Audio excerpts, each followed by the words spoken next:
آپ اپنی نماز میں اپیرنس کو امپروو کر لیں. مثال کے طور پر باڈی کی کچھ پوزیشنز ہیں نماز کے اندر مانگی گئی ہیں, مستحب ہیں, اس کو پورا کریں.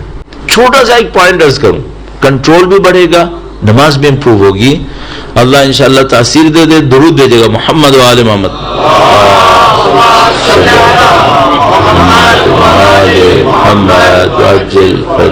پوری نماز کے اندر انگلیاں کھول کے نہیں رکھنی ہوتی, بند کرنی ہوتی, اسے نہیں کھولیں. آپ کہیں گے اتنی سی بات کرو, اللہ نے مانگا ہے کر لو. جب آپ کھڑے ہوں مرد کے لیے ہاتھوں کو زانوں کے اوپر رکھنا ہے, سائڈ میں نہیں رکھنا ہے, سامنے رکھنا ہے. سامنے رکھو. سب کی لاجک ہے, اور معصوم کی بیان کی بھی لاجکس ہیں, ہماری سوچی بھی نہیں ہے, بیان کی بھی لاجکس ہیں. ہاتھ سامنے ہونے چاہیے, سائڈ میں نہیں ہونے چاہیے. مثال کے طور پر جب رکوع کریں تو انہوں نے کہا ہے کہ ہاتھوں کو صرف رکوع میں ایک جگہ جہاں پہ انگلیاں کھلتی ہیں, باقی سب جگہ پہ انگلیاں بند رہتی ہیں. رکوع میں صرف ایک جگہ پہ انگلی کھلتی ہے. انگلیاں کھولیں, تھوڑا سا جو اپنے نیز ہیں اس کو پش کریں پیچھے کی طرف. کمر اسٹریٹ ہونی چاہیے, گردن بھی سیدھی ہو, جھکی ہوئی نہیں ہو, اسٹریٹ رکھیں. کانسیپٹ کیا ہے؟ کانسیپٹ یہ ہے کہ خدا میں تیرے راستے میں گردن کٹوانے کو تیار ہوں. لاجک ہے, یہ اپیرنس خدا نے مانگی ہے, ایسے کرو. سجدے اب مثلا کھڑے ہونے میں بہت بڑی, میں بعض اوقات سوچتا ہوں کہ اگر ہم چھوٹی چھوٹی چیزوں کو امپروو کر لیں, خدا نے اس اپیرنس کو مانگا ہے نا, تو کوئی لاجک ہے اس کے پیچھے. مثلا جب آپ کھڑے ہوں تو آپ کے پاؤں, دونوں پاؤں قبلے کی طرف ہونے چاہیے, ٹیڑھے نہیں ہونے چاہیے.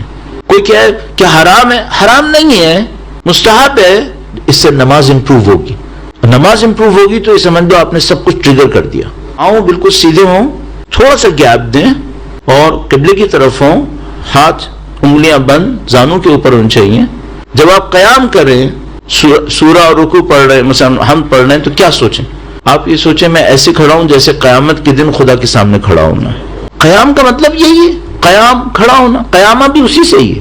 پھر آپ رکوع کریں, کیا سوچیں؟ کانسیپٹ یہ ہے کہ رکوع کرتے وقت سوچو کہ میں اللہ کی راہ میں گردن کٹوانے کو تیار ہوں. سجدہ کریں, سجدہ کرنے جائیں, ہاتھوں کو یوں سیدھا رکھیں قبلے کی طرف, انگلیاں بند, ہاتھ قبلے کی طرف. اور کانسیپٹ کیا ہے؟ کانسیپٹ یہ ہے کہ خدا میں تیرے سامنے ذلیل اور حقیر ہوں, میں ایکسیپٹ کر رہا ہوں, میں تیرے سامنے سرنڈر ہوں, ایکسیپٹ کر رہا ہوں. اس فزیکل سرنڈر کے بدلے میں خدا سے مانگے, خدا مجھے اسپریچولی بھی سرنڈر کروا دے, میں تیرے لیے سوچنا شروع کروں. بیٹھیں گے دوسرے سجدے سے پہلے, پھر دوبارہ سجدے میں جائیں گے. روایت نے بہت خوبصورت بیان کیا, میں جب بتاتا ہوں میں لطف لیتا ہوں اس کا, اور کئی دفعہ بتا چکا ہوں, اور آپ نے ظاہر 10 جگہ اور بھی سنا ہو شاید. دوسرے سجدے کو کہتے ہیں, یہ جو پہلا سجدہ ہے یہ ہماری کریشن کی طرح ہے, جیسے خدا نے ہمیں پیدا کیا. تو جو دوسرا سجدہ ہے یہ کہتے ہیں یہ ڈیتھ ہے, موت. دوسرا سجدہ کرنے کا ہے تو یہ دوسرا سجدہ میری اور آپ کی موت کی طرح ہے. اور اس سجدے کے اندر اپنی موت کو یاد کرے انسان, خدا مجھے اچھی موت چاہیے. اور اس دوسرے سجدے کے بعد اگر دوسری رکعت ہوئی یا آخری رکعت ہوئی تو آپ نے تشہد پڑھنا ہے. کیسے تشہد پڑھیں؟ یہ سوچ کے پڑھیں کہ خدایا اس گواہی کو قیامت کے دن مجھ سے قبول کر لے. تو اگر کسی کا تشہد خراب ہوا تو قیامت کے دن شاید اس کی گواہی بھی صحیح نہیں ہوگی, سب آگے تک جائے گا. اور مثال کے طور پر بہت خوبصورت ایک جملہ روایت کے اندر آیا, فرمایا یہ جو پہلا سجدہ ہے یہ کریشن ہے, یہ جو دوسرا سجدہ ہے یہ ڈیتھ ہے, یہ جو ان بٹوین دو سجدہ آپ بیٹھے یہ کیا ہے؟ کہا یہ دنیا کی زندگی ہے, اس کے لیے کہتے ہیں استغفر اللہ ربی واتوب الیہ. یہ دنیا کی زندگی اتنی چھوٹی سی ہے, دو سجدوں کے درمیان کتنا اسٹے کرے گا کوئی؟